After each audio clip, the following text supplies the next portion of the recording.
Você já agradeceu a Deus hoje? Talvez o seu dia não tenha sido fácil.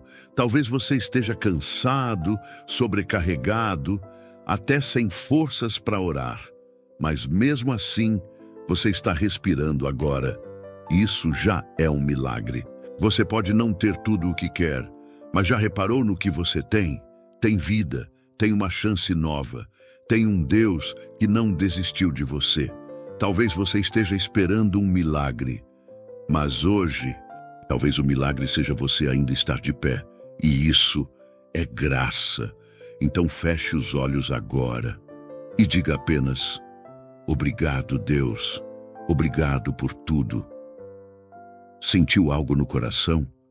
Se essa reflexão te tocou, deixa o seu like, se inscreve no canal Oração que Transforma Vidas e comenta aqui embaixo: sim, eu agradeci a Deus hoje.